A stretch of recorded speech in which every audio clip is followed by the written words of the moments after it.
आइए पवित्र पुरुषोत्तम मास चलता है। एक अवंती नगरी में धर्मदास नाम एक विद्वान ब्राह्मण रहते थे। भगवान का परम भक्त था धर्मदास। इतना परोपकारी विद्वान ज्ञानी और भगवान शिव का परम भक्त था। इतना सुंदर सरल उसका जीवन था और पूरे नगर में उनका नाम था तपस्वी ब्राह्मण। और तप में लीन रहता था और तप करते करते शरीर को इतना कुष्ठ बना दिया था, इतना दुर्बल बना दिया था। नाम भी धर्मदास, धर्म के कार्य में अग्रसर रहता था। और इसमें पुरुषोत्तम मास आया। 80 साल की उम्र है, अब तो बुढ़ा भी है, तो अभी निर्णय ले लिया कि मैं पुरुषोत्तम का व्रत करूंगा। सुबह मैं जल्दी उठकर नदी में स्नान के लिए जाऊंगा और मैं कांठा गौरव भगवान पुरुषोत्तम का आराधन करूंगा और मैं उपवास करूंगा। है बुढ़ा पर वृद्धावस्था है, शरीर दुर्बल है, विद्वान तो है लेकिन तपस्वी है। पूरे गांव उनको तपस्वी के नाम से बुलाते थे, ख्याति थी उनके तपस्वी नाम की। नाम तो धर्मदास था लेकिन तप इतना करता था, पूरे गांव वालों ने कह दिया आपको हम धर्मदास के नाम से नहीं कहेंगे, तपस्वी नाम से बुलाएंगे। ख्याति भी गांव में बहुत बड़ा सम्मान था उसका। व्रत का प्रारंभ किया। एक दिन उपवास हुआ, नदी में स्नान के लिए गया, काठा गौर की पूजा की, पुरुषोत्तम भगवान का आराधन किया, पुरुषोत्तम पुरुषोत्तम बजता रहा। और दूसरे दिन थोड़ी शिथिलता होने लगी, शरीर में थोड़ी दुर्बलता, अणशक्ति होने लगी कि क्या करेंगे। तो अभी लाकड़ी लेकर धीरे धीरे धीरे, क्योंकि भूखा है, शरीर का पोषण बंद हो गया, वृद्ध अवस्था है, 80 साल की उम्र है, तो भी नदी में नहाने के लिए गया, भगवान की पूजा की, आराधना किया। और रात को घबराहट होने लगी, भय होने लगा कि शरीर मेरा साथ नहीं देंगे, शरीर दुर्बल है, तप करके शरीर को कुष्ठ बना दिया है। तीसरे दिन तो चलने की भी शक्ति नहीं रही और धर्मदास मन में विचार करने लगा कि कैसे एक मास में कैसे पूरा कर सकूंगा। अब तो तीसरा दिन है और शरीर साथ नहीं दे रहा है, उम्र भी मेरी हो गई है। तो अभी हाथ में लकड़ी लेकर टेके टेके लकड़ी के आधार से धीरे धीरे धीरे विश्राम करता करता नदी ये पहुंचा। नदी में स्नान किया, भगवान पुरुषोत्तम की पूजा की, कथा वार्ता वहां हो रही थी, कथा वार्ता आदर के साथ सुनी। अब शरीर साथ नहीं दे रहा है और पूरी दिन जागता रहा कि क्या करेंगे क्या करेंगे। और रात को नींद नहीं आती, लेकिन एक झपकी लग गई, इसमें भगवान पुरुषोत्तम आ गए। भगवान पुरुषोत्तम ने कहा धर्मदास तूने तो बहुत तपस्या की है, तेरा शरीर बहुत दुर्बल है और तेरी 80 साल की तो उम्र हो गई है और तूने संकल्प किया है कि 1 महीने तक उपवास करेंगे और मेरी आराधना करेंगे। अरे धर्मदास तू तो कितना तपस्वी और विद्वान और ज्ञानी है। मैं भगवान पुरुषोत्तम बोल रहा हूं, मैं तुझे आदेश देता हूं कि तू नदी में स्नान के लिए जा सकता है, मेरी पूजा कर सकता है, लेकिन मेरी आज्ञा है कि तुझे उपवास करने की कोई आवश्यकता नहीं है और उपवास के बदले में तू मौन रहे, यही सबसे बड़ा वाणी का उपवास होगा। धर्मदास को बहुत अच्छा लगा, करे भगवान ने तो आंख खोली और इतना भाव विभोर हो गया कि भगवान पुरुषोत्तम भगवान पुरुषोत्तम भगवान पुरुषोत्तम। और भगवान ने कहा तो निर्णय ले लिया, कोई बात नहीं, मैं फल खाऊंगा और बहुत भूख लगे तो मैं भोजन भी कर लूंगा, लेकिन मैं मौन रहूंगा। ये धर्मदास ने निर्णय लिया, मौन रहा और व्रत किया। नदी में स्नान, पुरुषोत्तम भगवान की पूजा, एक शब्द का उच्चारण नहीं, पूरे दिन रात पुरुषोत्तम पुरुषोत्तम पुरुषोत्तम पुरुषोत्तम भगवान करते रहे।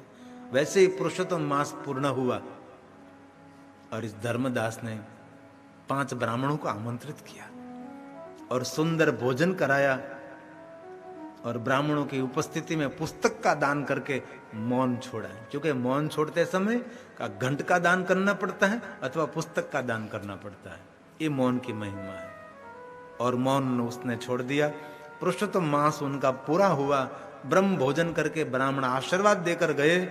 और इसी समय ये धर्मदास बैठा था, भगवान पुरुषोत्तम को कह रहा है कि प्रभु उपवास तो नहीं हो सका, लेकिन आपने मुझे सपने में आकर कहा कि आप मौन रखो, मौन सबसे बड़ा उपवास है। मैंने 1 मास तक मौन रखा भगवान, मेरा व्रत पूरा हुआ। भगवान पुरुषोत्तम को याद करते थे और भगवान पुरुषोत्तम धर्मराज की ये धर्मदास की पवित्रता के कारण, उसकी तपस्विता के कारण वहां प्रकट हुए और धर्मदास को पुरुषोत्तम भगवान का दर्शन हुआ। और भगवान ने कहा, धर्मदास कुछ वरदान मांगो। धर्मदास ने एक भी वरदान नहीं मांगा और कहा, भगवान मुझे ऐसा सामर्थ्य चाहिए कि मैं बहुत सारे गरीबों की सेवा कर सकूं, बहुत सारे सत्कर्म में कर सकूं, ऐसा मुझे कुछ सामर्थ्य मिले भगवान। भगवान पुरुषोत्तम ने कहा, धर्मदास आप मौन की महिमा पर बोलो, मौन की महिमा सबको सुनाता रहो और जितने लोग मिले उसको कहो मौन रहे और मेरा मौन व्रत करे, ऐसा सबको संदेश दे दीजिए और आपको सामर्थ्य मिलेगा। भगवान अदृश्य हुई, धर्मदास बहुत प्रसन्न हुआ और धर्मदास जहां जाते वहां मौन पर प्रवचन करते हैं, मौन पर बोलते हैं। विद्वान था, ज्ञानी था, तपस्वी था, भगवान का भक्त था और पवित्र था। मौन पर ही बोलता रहा, मौन पर ही बोलता रहा और उसके पास इतना सामर्थ्य आने लगा, इतना सामर्थ्य आने लगा, जितना सामर्थ्य था बहुत सारे गरीबों को दान करता रहा। बहुत सारे धर्मशाला निर्माण की, बहुत सारे मंदिर निर्माण की, बहुत सारे धर्म स्थान निर्माण किए, बहुत सारे अन्नक्षेत्र खोले और बहुत लोगों को वस्त्र दान किया। पूरा जीवन उसने सामर्थ्य मिला है, उसमें से बहुत सारे सत्कर्म किए और धर्मदास अपनी पूर्ण आयु आरोग्य के साथ और कोई कष्ट नहीं और उनका जीवन पूरा हुआ और ये धर्मदास वैकुंठ में गया और उसका परम मंगल हुआ। यह पुरुषोत्तम भगवान की महात्म्य कथा। बोली पुरुषोत्तम भगवान की जय। पुरुषोत्तम पुरुषोत्तम जय पुरुषोत्तम, दया सिंधु जय पुरुषोत्तम। पुरुषोत्तम जय पुरुषोत्तम, दया सिंधु जय पुरुषोत्तम।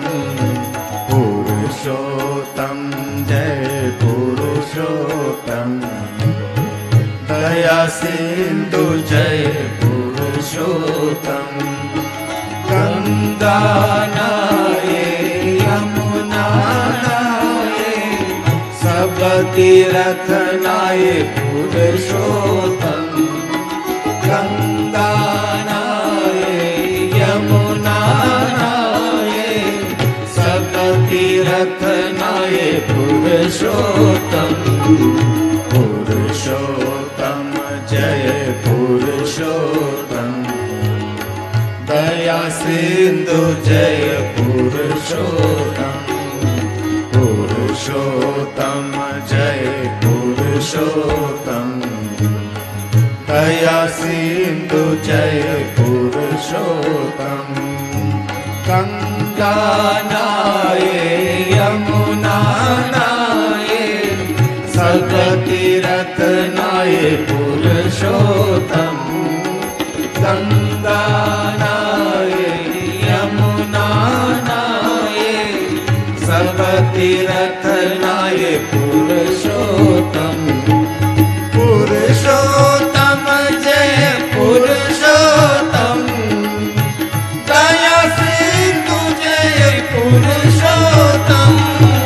पुरुषोत्तम जय पुरुषोत्तम, दया सिंधु जय पुरुषोत्तम। गंगा नाये यमुना नाये, सब तीर्थ नाये पुरुषोत्तम। गंगा नाये यमुना नाये, सब तीर्थ नाये पुरुषोत्तम। पुरुषोत्तम जय पुरुषोत्तम, दया सिंधु जय पुरुषोत्तम। पुरुषोत्तम जय पुरुषोत्तम, दया सिंधु जय पुरुषोत्तम। पुरुषोत्तम पुरुषोत्तम दया सिंधु जय पुरुषोत्तम पुरुषोत्तम जय पुरुषोत्तम दया सिंधु जय पुरुषोत्तम